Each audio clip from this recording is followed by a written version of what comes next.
¿Qué tal? ¿Cómo les va? Me llegó recientemente al canal una tesis doctoral escrita por el señor Daniel Sada Castaño acerca de Chesterton y el distributismo en el primer tercio del siglo XX. Me pareció interesante compartir con ustedes algunas impresiones de esta lectura. Vamos por ello aquí en El Tesoro de la Isla.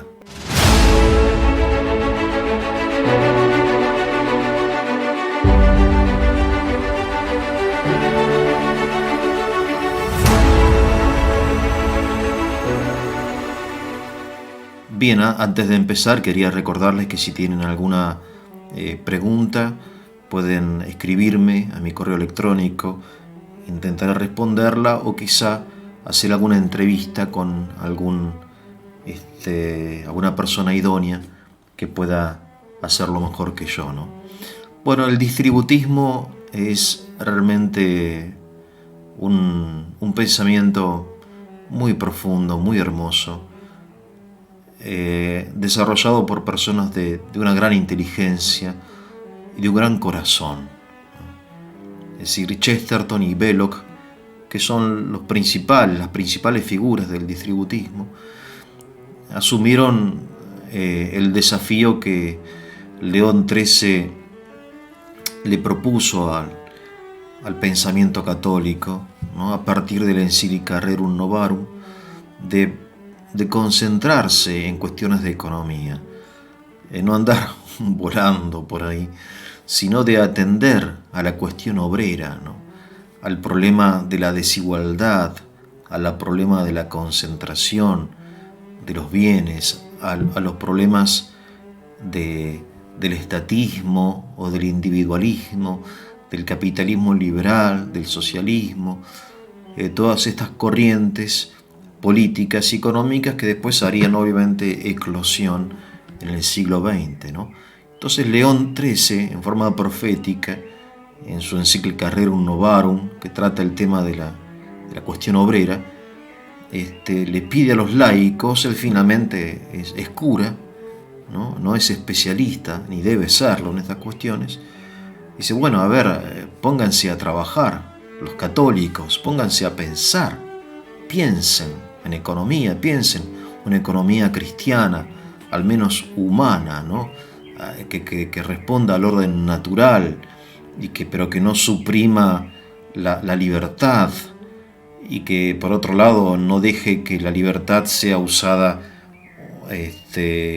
en beneficio de algunos, como es el caso del capitalismo liberal, pero tampoco que sea suprimida, como en el caso del socialismo, ¿no? O sea, un poco la idea de la tercera vía que después se llamó, ¿no? Entre estos dos extremos que son el capitalismo liberal y el socialismo. Y entonces el distributismo nace en Inglaterra, donde nace la revolución industrial, donde nace y se desarrolla el capitalismo, ¿no? Y el pensamiento liberal. Ustedes saben que Adam Smith era escocés, bueno, y los principales pensadores liberales provienen de Inglaterra, ¿no?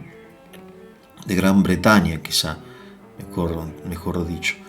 Y entonces ellos descubren algo realmente sencillo, ¿no? Porque Chesterton, Belloc son personas con una gran formación y también muy intuitivas. Chesterton es un poeta también. Descubren, acá lo que falta es distribución. Acá lo que sucede es que tanto el capitalismo como el socialismo finalmente tienden a la concentración por vías distintas. Entonces ellos descubren que no hay oposición desde esta perspectiva entre capitalismo y socialismo, sino que son formas distintas de llegar a lo mismo, a saber, a la concentración. Y entonces lo que se propone es la distribución. De ahí la palabra distributismo o distribucionismo, ¿no? El capitalismo llega a la concentración en forma, digamos, entre comillas, espontánea, aunque de espontáneo no tiene nada realmente. El socialismo llega a la concentración mediante la supresión de la propiedad privada, fundamentalmente de los bienes de capital, de los medios de producción, en el caso del comunismo, de algunos bienes de consumo también, ¿no? Y llega a la concentración de los bienes en manos de una clase política privilegiada. Tanto el socialismo, digamos, bolchevique, que después triunfa en Rusia, ¿no?, que suprime no solamente los medios de producción privados, sino que suprime hasta los bienes de consumo. O sea, yo recuerdo, he vivido en la Unión Soviética ya desaparecida, pero que en el año 93, y la gente no era propietaria de su departamento, de ningún departamento. Los departamentos eran propiedad del Estado. Bueno, pero hay formas más o menos radicales del socialismo, hay formas más o menos radicales del capitalismo, pero para Chesterton y Belloc, ambas corrientes llevan a la concentración, fundamentalmente el capitalismo. Entonces ellos dicen que los hombres tienen que ser propietarios, hay que llegar a la distribución, pero no en una forma como lo hace el socialismo, a saber que el Estado agarra una propiedad y la divide, dice, bueno, esto era de una persona y ahora son, no sé, 1000 metros de una persona, ahora son 1000 personas 1 metro. No, eso no funciona, es mucho más complejo y a su vez mucho más simple, porque la unidad económica para el distributismo es la familia. Y la familia entendida como se entendía quizá en la Edad Media, o como se entiende en algunos lugares de Europa, donde son, digamos, naturalmente distributistas. Por ejemplo, en el País Vasco, o en Cantabria, o en algunos lugares de Italia, donde las familias son propietarias de tierra, ¿no?, porque el bien fundamental es la tierra y sigue siendo la tierra, donde viven en una casa grande, no en cajas de zapatos chiquitas, sino una casa que tiene un lindo terreno, tiene una huerta, tiene un gallinero, tiene hasta un taller, un pequeño negocio.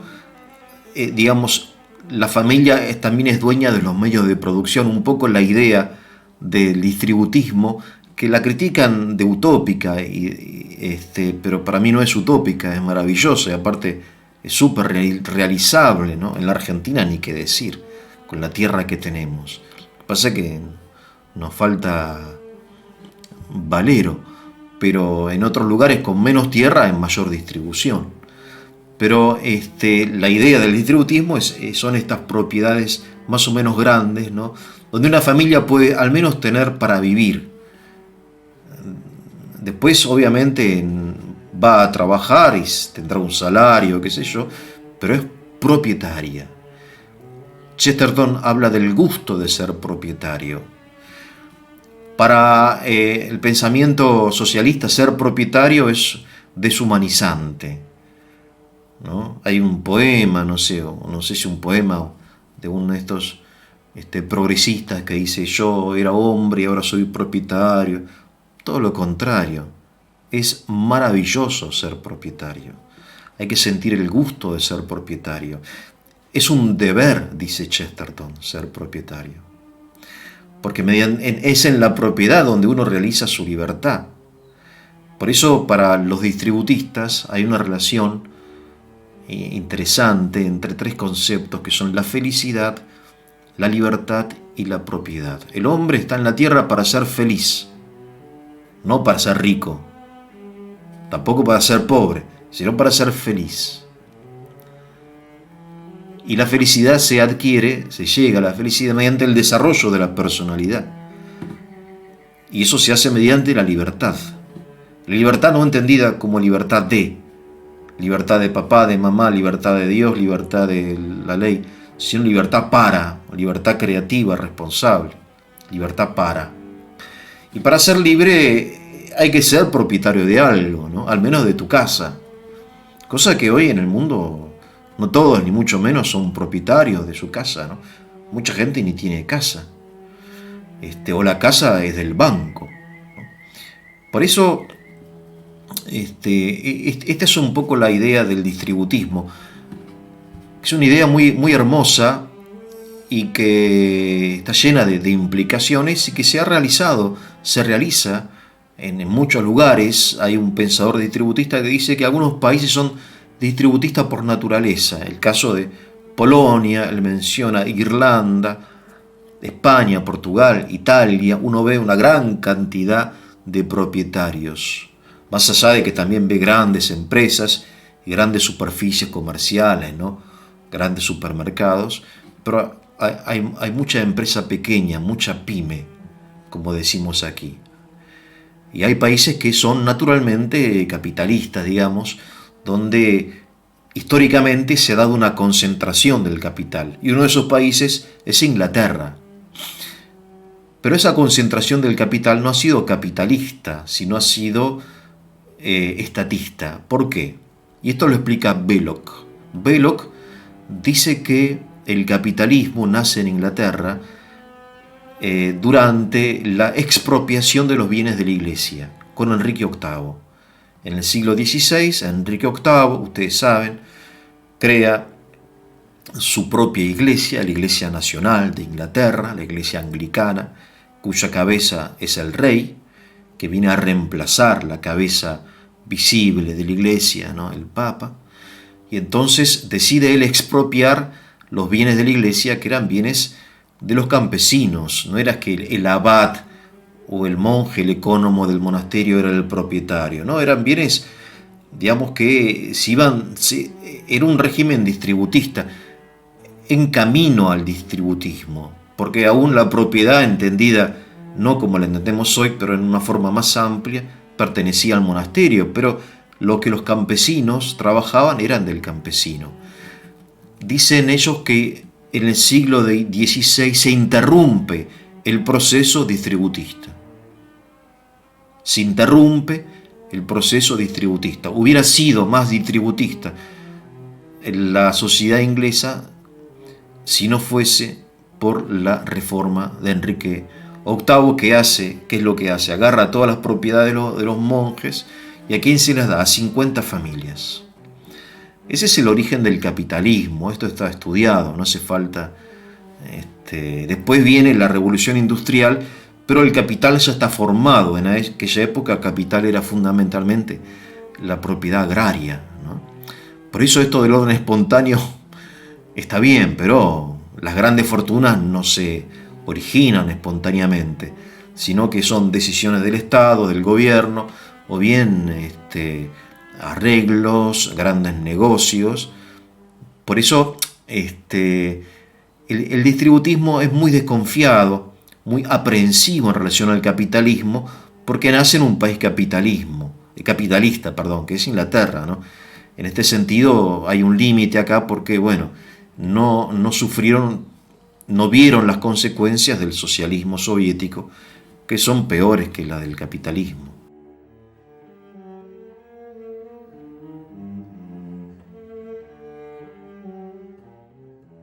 Bien, esta es la idea general del distributismo, que es importante, creo yo, hoy estudiarla y recordarla y aplicarla en la medida de lo posible, no como sistema integral, pero sí hay ideas que vale la pena rescatar del distributismo, porque de hecho, si ustedes lo piensan, hoy la concentración del capital ha llegado a límites realmente grotescos, absurdos, ¿no?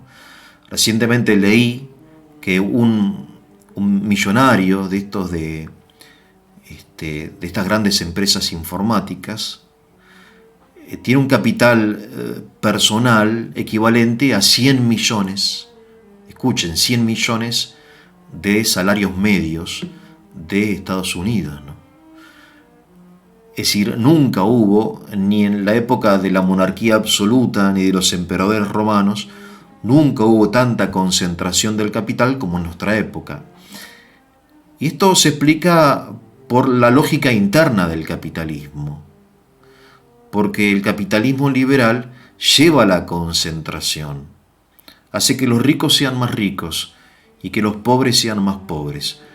Ahora, esto se justifica desde la teoría, y esto ya lo encontramos en Adam Smith, que él dice, bueno, existe un orden espontáneo en la naturaleza es buena.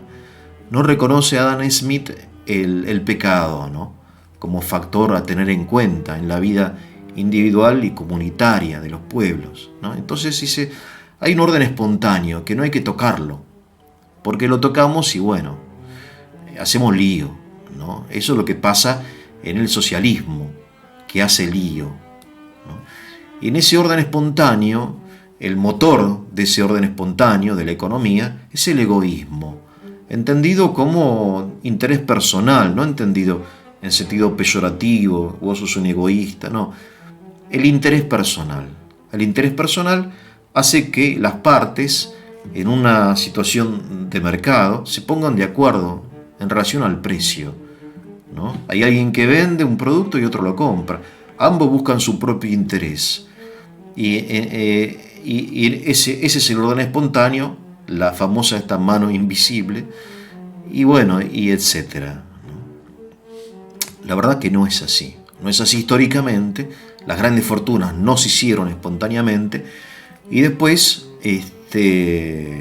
hay factores que hacen que ese orden espontáneo sea benéfico, que beneficie a algunos pocos.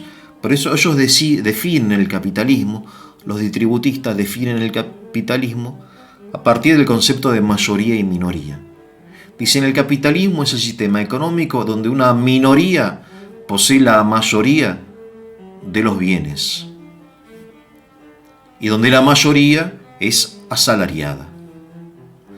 Por eso no es todos y nadie, sino que lo que hay que hacer es buscar que esa mayoría y esa minoría poco a poco se vayan cambiando de lugar, donde haya una mayoría que sea propietaria y una minoría asalariada. Nunca se va a poder evitar la existencia de las grandes empresas, que son obviamente muy necesarias, como las grandes inversiones, como los grandes proyectos de minería, de petróleo, etcétera, qué sé yo.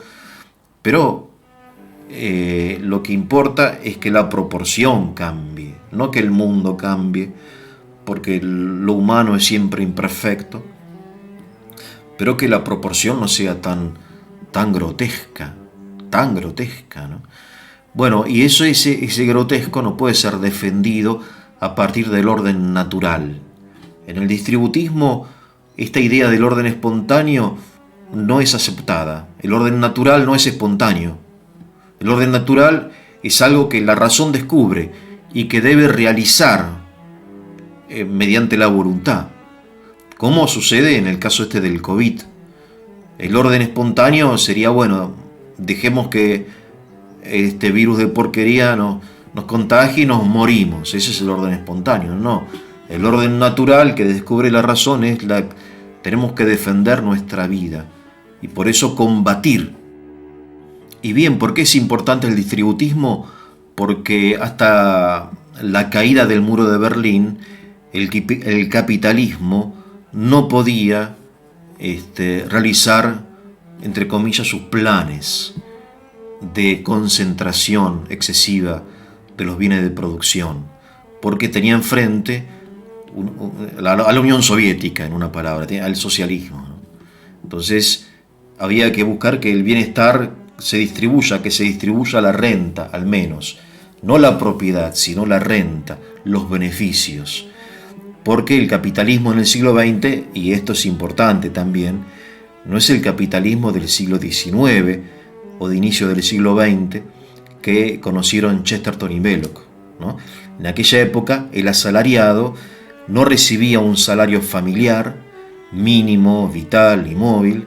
Era un hombre que había desarraigado de su tierra, que vivía en un suburbio, hacinado en una habitación, con abuelos, con tíos, con su esposa, con sus hijos, que recibía un salario de subsistencia, ¿no? Lo mínimo como para pagar el alquiler de la habitación y la comida de sus hijos, y en un ambiente de porquería, ¿no? Insalubre, etcétera. Bueno, el capitalismo hoy no es eso. Hoy hay un capitalismo de consumo, de bienestar, de clase media, de salarios importantes, de garantías, de leyes laborales. Por eso hoy ser asalariado está muy bueno. Ahora, aquí hay dos problemas. En primer lugar, que la fiesta se acaba, tarde o temprano se acaba, ¿no? Porque ese capitalismo de bienestar fue una concesión del capitalismo ante el socialismo, al menos en el pensamiento de Chesterton y de Belloc. Y en segundo lugar, que el hombre no es feliz. ¿De qué te sirve si no sos feliz? ¿No? Como dice Jesús en el Evangelio, él dice, no es el hombre para el sábado, sino el sábado para el hombre. Y entonces vos tenés que ser feliz mediante el uso responsable de tu libertad, aunque implique riesgos.